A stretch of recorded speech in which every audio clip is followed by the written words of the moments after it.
नमस्कार, कैसे हैं आप सब लोग। उम्मीद है आप अपने अपने घरों में अच्छे होंगे। अब डायबिटीज़ का मैं अगला आपको बताने जा रही हूँ कि आपको लगानी कैसे है और कहाँ कहाँ लगानी है। तो पहले मैं आपको एक चित्र दिखाऊंगी, फिर उसके बाद मैं उसको अपने ऊपर भी करके दिखाऊंगी। देखिए, ये सामने एक चित्र है। ये जितना भी रंगीन हिस्सा है जो शरीर पर बना हुआ है, वो सारा का सारा हिस्सा जो है उतनी हिस्से पे आप इंसुलिन लगा सकते हैं। यानी कि आप अपने पेट पर लगा सकते हैं, और अपनी ये पेट का हिस्सा हो गया आपका, आप अपनी जांघों पर लगा सकते हैं, ये दोनों तरफ लगा सकते हैं। ठीक है, इतने हिस्से पर आप लगा सकते हैं। और अगर आप ध्यान से देखें तो ये टोटली 106 जगह है। तो मतलब अगर आप इधर से शुरू करते हैं एक नंबर से, तो रोज़ अलग अलग जगह पे जाते जाते जाते जाते तो आपको 106वें दिन आप यहाँ पहुँचेंगे। तो आपको रोटेशन करना आसान हो जाएगा। और लगाने का तरीका यही है कि आपको समकोण में लगाना है। आपकी नीडल जो है वो इरेक्ट होनी चाहिए, बिल्कुल सीधी होनी चाहिए। आपको पेट पर लगाने तो थोड़ा सा हिस्से को आप पकड़ के लगाएंगे। ठीक है, अब मैं अपने ऊपर करके दिखाती हूँ आपको। अब आप इसको ऐसे समझिए कि आपने नाभि के ऊपर अपनी चारों उंगलियां रख लेनी है। तो आपने सिर्फ इस हिस्से पर नहीं लगाना है इंसुलिन, बाकी उसके बाद ये जितना हिस्सा है इस सारे हिस्से पर आप इंसुलिन लगा सकते हैं, आखिर के कमर तक, यहाँ से लेके यहाँ तक और यहाँ से लेके यहाँ तक। इसके बाद आपका ये वाला हिस्सा भी इस्तेमाल हो सकता है, ये जो आपका पूरा हिस्सा है, और ये जो आपका ऊपर का हिस्सा है वो भी आपका इस्तेमाल हो सकता है। ठीक है, इसके बाद आपकी और आप अपनी जो जांघ है इस हिस्से को का भी आप इस्तेमाल कर सकते हैं। सिर्फ फ्रंट हिस्से की बात करूँ, ये जो हिस्सा है आपका, इस पर आपका ये जो नी जॉइंट है, घुटना है, उसके जो जॉइंट से ऊपर का जो हिस्सा है, जो आपका ये हिस्सा, साइडों पर आपको नहीं जाना है, ये साइडें आपको नहीं लेनी है, सिर्फ फ्रंट का हिस्सा आपको लेना है। तो आप समझ सकते हैं कि आपकी ये सारी जगह, ये सारी जगह और ये सारी जगह और आपका ये सारा हिस्सा, इस सारे हिस्से के ऊपर आप इंसुलिन लगा सकते हैं। अब बात आती है कि आप इंसुलिन लगाएंगे कैसे। इंसुलिन लगाने के लिए आपको या तो रुई चाहिए, अगर आपके पास स्पिरिट नहीं है घबराने की बात नहीं है, पानी उबालिए और रुई उसमें डाल दीजिए। 2-4 मिनट तक पानी उबलते रहने दीजिए, रुई भी साथ साथ उबल जाएगी। रुई को निचोड़ लीजिए, साफ हाथों को अच्छे से साफ़ कीजिए और रुई को लीजिए, रुई निचोड़ के, और आपने मान लो कि आपने यहाँ लगाना है तो इस पूरे हिस्से को आप पोंछ लीजिए। ठीक है, या आप क्या कर सकते हैं, आप मैथलेटिव स्पिरिट लीजिए मार्केट से, और एक जो है रुई का टुकड़ा लीजिए, उसके ऊपर थोड़ा सा लगा के और फिर आप उसे पोंछ लीजिए। वो नहीं है तो मार्केट में ऐसे आजकल पैक आने लगे हैं। ठीक है, आप ये ऐसे पैक्स को भी यूज़ कर सकते हैं। इसके अंदर जो है आपके अंदर स्पिरिट लगी हुई या अल्कोहल लगा हुआ आता है। ये देखिए आप, ये छूने में बिल्कुल गीला है, आपको हाथ लगाने से भी दिख रहा होगा कि गीला गीला सा है। आप क्या करें, यूँ पकड़ के आप अपने यूँ थोड़ा सा खींचिए, पूरे हिस्से को साफ़ कर दीजिए, इसको ड्राई हो जाने दीजिए। ड्राई हो जाने के बाद आपने क्या करना है कि मान लो आपने सिरिंज भर रखी है, ठीक है, आपने नीडल खोली और नीडल खोल के आपने यूँ करके लगाना है। वो मैं बताऊँगी कि कैसे लगाना है। अभी मैं फ़िलहाल बंद करी क्योंकि मुझे इंसुलिन खुद को नहीं लगानी है। आपने क्या करना है, अपनी ये 2 पिंच लेना है, हल्का सा यूँ पकड़ना है और यूँ करके आपने बिल्कुल 90 डिग्री पे रख के कस के दबा देना है। ठीक है, और 90 डिग्री पे रखने के बाद आपने जब अंदर चली गई दवाई तो एकदम से सुई मत निकालिए, 2 मिनट रुक जाइए ताकि मेडिसिन के लास्ट ड्रॉप जो है आपकी नीडल के साथ बाहर ना आ जाए, उसको अंदर चले जाने दीजिए। ठीक है, आपने बहुत मोटा मोटा ऐसे से पकड़ के नहीं लगाना है। तो आपने मान लो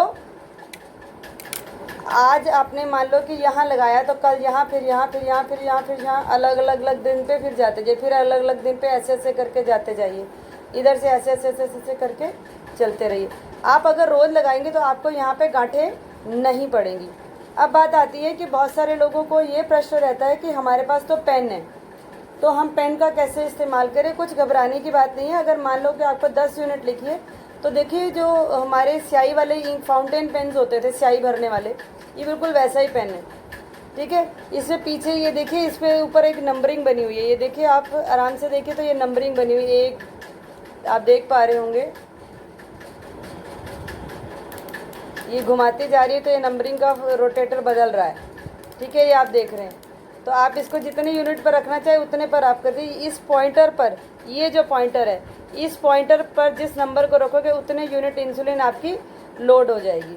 ठीक है, अब मान लो कि मैंने किसी को 10 यूनिट लगानी है या किसी ने खुद 10 यूनिट लगानी है, तो कुछ नहीं करना है। 1 2 3 4 5 ये 10 तक देखिए मैंने रोटेटर को सेट कर दिया है। आगे यहाँ पर एक नीडल होती है क्योंकि ये डमी है इसलिए मेरे पास नीडल अभी मैं आपको नहीं दिखा पाऊँगी। एक नीडल होती है, उसको इसके ऊपर कवर करके आप लगा दीजिए। ठीक है, कवर उतारिए, फिर वो तो एक पूरी उसका कवर होगा, फिर एक छोटी पतली नीडल का भी कवर होता है, वो निकालिए। ठीक है, तो और इसके अंदर एक कार्ट्रिज फिक्स होती है, ये जो जगह है इस जगह के अंदर, तो इसके अंदर जो है आपकी इंसुलिन जो है भरी हुई रहती है। तो जितना आप चाहें उतना ये आपका जो है वो मेडिसिन लोड हो जाएगी। आप जब दबाएंगे यूँ करके, मान लो आपने दबा दिया तो ये ऐसे करके लगातार दबाएंगे तो ये अपने आप से कच करके अपने शरीर में अपने आप चली जाएगी। आपको कोई ज़्यादा प्रेशर नहीं लगाना पड़ेगा। और इसकी सुई का साइज़ भी पतला होता है, 31 गेज की नीडल होती है और बिल्कुल दर्द नहीं होता इससे। ठीक है, अब बात आती है कि अगर ये सिरिंज है तो सिरिंज पे आप लोड कैसे करें इंजेक्शन को। तो आपको हमेशा एक तो 26 नंबर की नीडल लेनी चाहिए। ठीक है, जो या आजकल सिरिंजेस आ रही है इंसुलिन सिरिंजेस, उसके साथ नीडल लगी हुई भी आती है, जो भी आपके पास अवेलेबल हो। ठीक है, और उसके बाद आपने इस वाली नीडल से आपने इंसुलिन नहीं भरनी है। आपने क्या करना है, आपने नीडल को, मान लो कि मैं आपको फ्रेश सिरिंज और नीडल से करके दिखाती हूँ। आपने ये सिरिंज ली, ठीक है, आपने साफ़ हाथ किए, साफ़ हाथ से आपने ऊपर से यूँ करके फाड़ा प्यार से। ठीक है, और यूँ फाड़ा, और फाड़ने के बाद आप लास्ट वाले टिप से इसको पकड़िए, ये वाले टिप से, फ्रंट से आप नहीं पकड़िए। ठीक है, पकड़ने के बाद आपने क्या करना है, ये लीजिए, और इसके बाद आपने ये सिरिंज नीडल लेनी है, जो बड़ी वाली नीडल है। आप चाहें तो 20 नंबर 22 नंबर कोई भी ले सकते हैं। ठीक है, इसको आप देखो, इसको पैक हुई है, इसको जहाँ से आपका ये पीला वाला हिस्सा है या हरा हिस्सा है जहाँ से सिरिंज लग सकते हैं, वो वाले हिस्से से आप खोलिए। ये आप देख सकते हैं इधर से पीला है और इधर से प्लेन है, तो जहाँ थोड़ा मोटा हिस्सा वहाँ से खोलिए और इसको आप ऊपर की तरफ से खोलिए। यूँ करके खोलेंगे तो आपका ये यूँ पकड़ा आपने, और ये सिरिंज आप जो है आपने डायरेक्ट इसमें लगा दी, आपका हाथ छुआ नहीं। ठीक है, अब आपने यूँ निकाल लिया। निकालने के बाद आपने क्या करना है कि ये आपका इंसुलिन है। ठीक है, इस इंसुलिन को आपने यूँ खोलना है। खोलने के बाद आपने फ्रिज से निकाला है 15 मिनट पहले, और अब आपने यूज़ करना है। तो आपने क्या करना है, हल्का सा यूँ खींचिए। आपने ये साफ़ हाथों से खोला, उसके बाद नीडल इसमें डाली। नीडल डालने के बाद मान लो कि आपने देखो ये नीडल डाल दी। ठीक है, ये नीडल डाल गई। नीडल डालने के बाद मान लो कि आपको 10 यूनिट लेना है, तो कुछ नहीं, आपको वैसे तो जो मार्केट में जो आती हैं उसके ऊपर 5 का टेबल लिखा होता है, 5 10 15 20 25 ऐसे करके। ठीक है, और हम इस वाली नीडल पर 1 2 3 4 लिखा हुआ है, तो हमें कैलकुलेशन आती है, तो उसके हिसाब से हम कैलकुलेट कर लेते हैं। ठीक है, ये देखिए। ठीक है, तो ये 1 ml तक का मतलब है कि 40 यूनिट इसमें भर गया है। ठीक है, तो आपने क्या करना है, आपने ये थोड़ा सा, मैंने हवा का, पहले इसके अंदर हवा भरी हुई थी, हवा से मैंने, अब आपने ये नीडल सिरिंज जो है इसमें देखिए लगा लिया। अब आपने ये शीशी लेनी है, जो कि ऊपर से इसका ढक्कन एक प्लास्टिक होता है, वो निकाला। निकालने के बाद आपने सिरिंज का ये ढक्कन ऐसे खोला बिना छुए। आपने ये सिरिंज में उसमें शीशी वाइल में डाला। वाइल में डालने के बाद आपने हवा को पुश कर दिया जितनी आपको दवा चाहिए। पुश करने के बाद आपने देखा होगा एक छोटा सा बबल अंदर गया था, जितनी आपने हवा भरी होगी उतने आ जाएगा आराम से। अब मान लो कि मुझे 10 यूनिट लेना है, तो ये देखिए 1 पॉइंट का मतलब 4 यूनिट था, 10 पॉइंट का मतलब 40 यूनिट है। ठीक है, तो मैंने क्या किया, 2 यूनिट तक ले लिया, यानी कि 8 यूनिट ले लिया। ठीक है, और उसके बाद मैंने 2 पॉइंट और ले लिए। ठीक है, तो पूरा देखिए ये 10 यूनिट मैंने भर के रख लिया। अब मैंने क्या किया कि इस नीडल को यूँ ऊपर से पकड़ा और आराम से मैंने निकाल लिया। निकालने के बाद मैंने ये वाली नीडल ले ली जो कि 26 नंबर की नीडल है। मैंने फिर से वही तरीका अपनाया कि इसको पकड़ा और इसको नीचे से ऊपर की तरफ खोला, यूँ करके खोला। जब मैंने खोला तो ये नीचे का हिस्सा मुझे मिल गया और मैंने इसके यूँ करके लगा दिया। अब ये रेडी टू यूज़ है, ठीक है। तो 1 ml के अंदर 40 यूनिट्स होते हैं। मार्केट ये क्योंकि कमर्शियल यूज़ के सिरिंज है तो इसके ऊपर 5 का टेबल नहीं है, पर मार्केट में जो अवेलेबल सिरिंजेस हैं उसमें 5 का टेबल होता है। जैसे 5, 10, 15, 20 ऐसे करके यहाँ तक ऐसे 40 तक बना होता है, ठीक है। 50 यूनिट्स तक का होता है। ये 40 ml की 40 यूनिट्स की सिरिंज है, ठीक है। ये आपका रेडी टू यूज़ है। तो अब आप इसको क्या कर सकते हैं कि आप इसको फिर से यूँ करिए, हल्का सा पकड़िए और यूँ करके लगा दिए। बहुत ज़्यादा आपने नहीं पकड़ना है। अब बात आती है बायोमेडिकल वेस्ट। इसका अर्थ ये है कि हमारी जो सिरिंजेस हैं जो हम बहुत ज़्यादा मात्रा में डायबिटिक पेशेंट यूज़ करते हैं तो उसका डिस्पोजल कैसे करें, उसका जो अंतिम निर्णय उसका कैसे करें, कैसे फेंकें। तो हॉस्पिटल के जो सेटअप होते हैं उसमें तो हमारे पास बहुत बड़े बड़े बिन्स होते हैं। ये हमारे पास येलो बिन है, हमारे पास रेड बिन है, हमारे पास जो है ग्रीन बिन है, ठीक है। हम उसके अंदर जो है उनको ये अलग अलग कैटेगरी के हिसाब से चीज़ों का डिस्पोजल करते हैं। अब हैं आप लोग घर पर, तो मैंने देखा है कि लोग क्या करते हैं कि सिरिंज का इस्तेमाल करते हैं और नीडल को और सिरिंज को ऐसे ही कूड़े में डाल देते हैं। तो उससे होता क्या है कि कूड़ा जब इकट्ठा होता है तो उसे सेग्रीगेशन के लिए लोग इंसान जो हैं वो अपने हाथों का इस्तेमाल करते हैं। तो आपके द्वारा फेंकी गई नीडल उनके हाथों को छलनी कर देती है, या अगर उस कूड़े में किसी गाय ने, कुत्ते ने, सूअर ने या किसी अन्य जानवर ने अगर मुंह मारा है तो वो मुंह उसका छलनी हो जाता है आपके द्वारा फेंकी गई नीडल्स के से।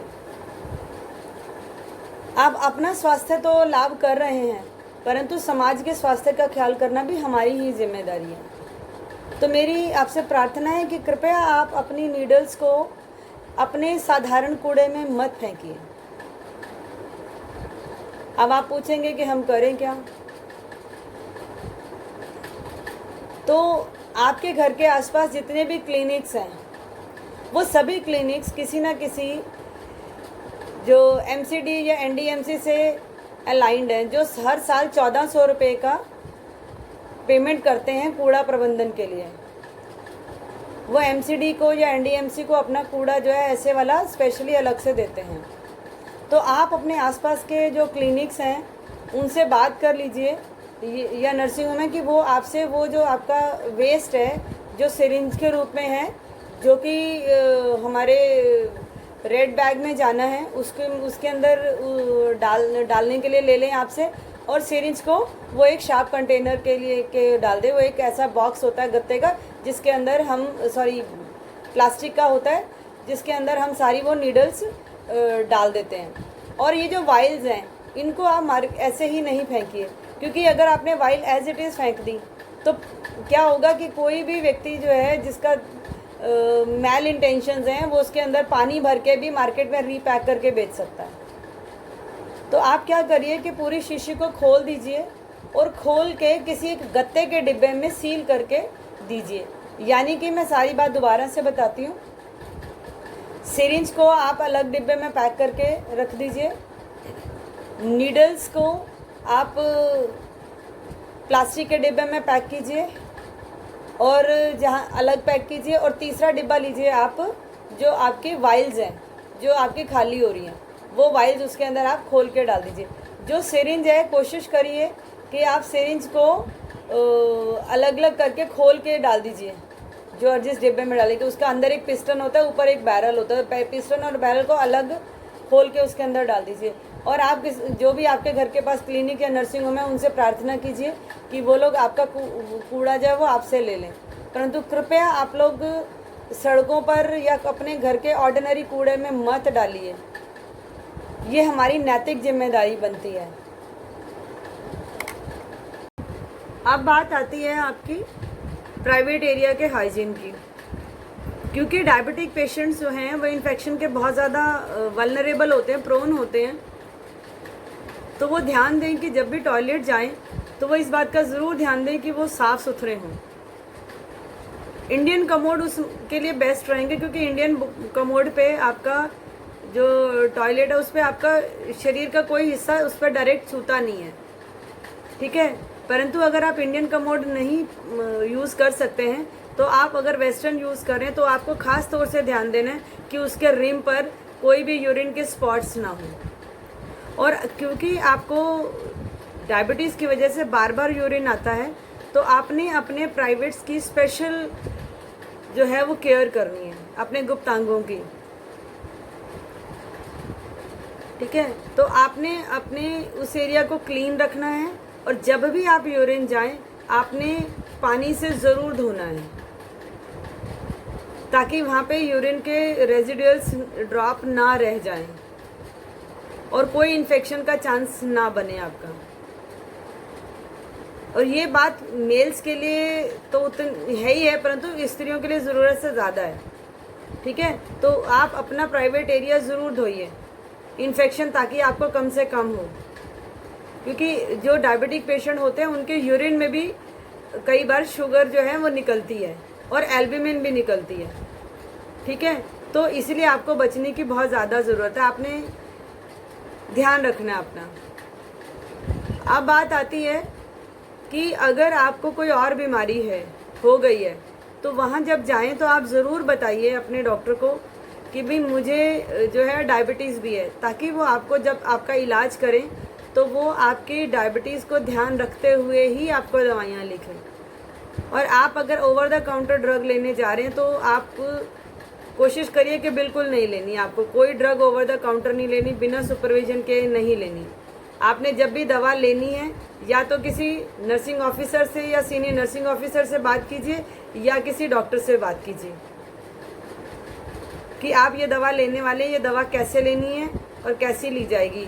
और आपको डाउट है तो पूछ लीजिए इसमें शुगर तो नहीं है। कई सिरप्स मार्केट में ऐसे अवेलेबल हैं जिसके अंदर शुगर होती है, ठीक है। अब आपने तो खांसी का शरबत ले लिया, परंतु आपको तो ये मालूम ही नहीं कि उसके अंदर तो शुगर है। आपने कुछ और ऐसी चीज़ें ले ली जो उसमें आपको लगा कि अरे कुछ नहीं, इसमें तो हल्की सी शक्कर है, कुछ नहीं होता, शहद ही तो है। तो शहद, शक्कर, चीनी, गुड़, सारी चीज़ें आपको मना है। उससे बनाई हुई चीज़ें भी आपको नहीं लेनी है। भगवान ना करे कि आपको कोई इन्फेक्शन हो या कोई एक्सीडेंट हो, तो भी आपने ज़रूर बताना है उस डॉक्टर को कि भाई मेरे को शुगर की बीमारी है, तो उसका ध्यान रख लेना। नहीं तो कहीं गलती से ऐसा ना हो कि आपको डॉक्टर को पता ना हो और इमरजेंसी में आपकी केयर करते वक्त वो आपको ग्लूकोज की ड्रिप दे दे। तो अगर आप बता देंगे तो आपके लिए भी बेनिफिशियल होगा और डॉक्टर के लिए भी आसानी होगी आपका इलाज करने में। और अब बात आती है कि आप लोग अपने गले में या अपने हाथ पर कुछ ऐसा पहन के रखिए जिससे कि किसी को भी पता लग जाए कि आप डायबिटिक हैं। मान लो कि अपने हाथ पे एक ब्रेसलेट पहना, उसके ऊपर लिखा मेरा नाम, मेरा एड्रेस, ठीक है, और बीमारी मुझे डायबिटीज़ है, ठीक है। आप यहाँ पे पहन लीजिए। आपको लगता है ये तो बहुत ऑड सी बात होगी, हर कोई पूछेगा, कोई बात नहीं जी। आप एक चेन ले लीजिए या आई कार्ड के हमारी जो धागा आता है वो ले लीजिए और आई कार्ड जैसा एक जो है वो बना लीजिए और उसके अंदर लिख लीजिए कि मेरा नाम ये है, मेरा फ़ोन नंबर मेरे नियरेस्ट का ये है और मैं यहाँ रहता हूँ और मुझे डायबिटीज़ और हाइपरटेंशन है, और वो आप अंदर पहन के चलिए। भगवान ना करे आपके साथ रास्ते में आपको बेहोशी हो जाती है या कोई परेशानी हो जाती है या एक्सीडेंट हो जाता है तो कुछ भी, तो आपके गले के उस पड़े हुए टैग से एकदम से पता लग जाएगा इलाज करने वाले को कि आपको किन किन प्रिकॉशन के साथ आपका इलाज करना है। अब बात आती है कि शूज़ की। देखो हमारे बहुत सारे पेशेंट जो हैं जिनके पैर कट जाते हैं या आधे पैर गल जाते हैं तो उस स्थिति पे पहुंचने से पहले जब आप अपने हाथ पैरों की जांच करेंगे तो आप ये ध्यान देंगे कि आपके नाखून काले तो नहीं पड़ रहे हैं, आसपास की स्किन तो नहीं काली पड़ रही है, आपको ऐसा तो नहीं कि आपको छूने का पता ही नहीं लग रहा, सेंसेशन लॉस हो गई है, ऐसा तो नहीं हो गया, या आपकी ये वाली चमड़ी पैरों की काली पड़ रही है या हाथों की काली पड़ रही है। तो आपने ये इस बात का रोज़ ध्यान देना है। और अगर आपको मान लो कि हो गई है स्थिति कि पैर की हालत ख़राब हो गई, गैंग्रीन हो गया है, परेशानी हो गई है, तो आपने इतनी स्थिति तक पहुंचने पहली बात तो देना ही नहीं, आपने शुरुआती दौर पे ही हॉस्पिटल चले जाना है। अगर मान लो अब हो ही गई है, कुछ लोग ऐसे कि जिनको हो चुकी हुई है, तो वो नंगे पाँव नहीं चलेंगे, पैरों को लटका के नहीं रखेंगे, ठीक है, और प्लास्टिक की थैलियाँ पहन के नहीं चलेंगे। उससे क्या होगा कि एरिएशन बिल्कुल ख़त्म हो जाता है प्लास्टिक। उससे बेटर होगा कि आप इको फ्रेंडली बैग ले लीजिए, जो आजकल हमारे कपड़े के पतले बैग्स आते हैं, या तो आप वो ले लीजिए अगर आपको बाथरूम टॉयलेट वगैरह जाना ही पड़ता है, या आप एक ऐसे वाले कपड़े का जो सूती कपड़ा है, इस कपड़े का एक बैग बना लीजिए, अपने पैर पे बांध लीजिए और फिर आप धीरे धीरे करके अपने टॉयलेट पे चले जाइए। आपने अपने पैरों को लटका के नहीं रखना, नहीं तो आपका जो है वो सूजन बढ़ सकती है और आपके घाव के हीलिंग में देरी हो सकती है। अब बात आती है एक्सरसाइज की। आपको 1 घंटे की एक्सरसाइज रोज़ करनी है, रोज़ 1 घंटा चलना है।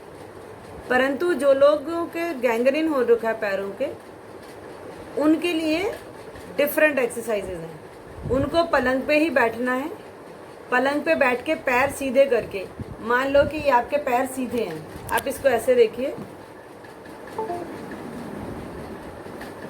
मान लो कि ये आपके पैर हैं, ठीक है, तो आपने ये पलंग के ऊपर रखे और आपने क्या करना है, ऐसे ऐसे ऐसे ऐसे करके आपने एक्सरसाइज करनी है, ठीक है, ऐसे ऐसे ऐसे ऐसे करके एक्सरसाइज करनी है। फिर आपने यूँ करके चारों तरफ करके ऐसे ऐसे करके एक्सरसाइज करनी है, फिर ऐसे ऐसे करके एक्सरसाइज करनी है पैरों से, ठीक है।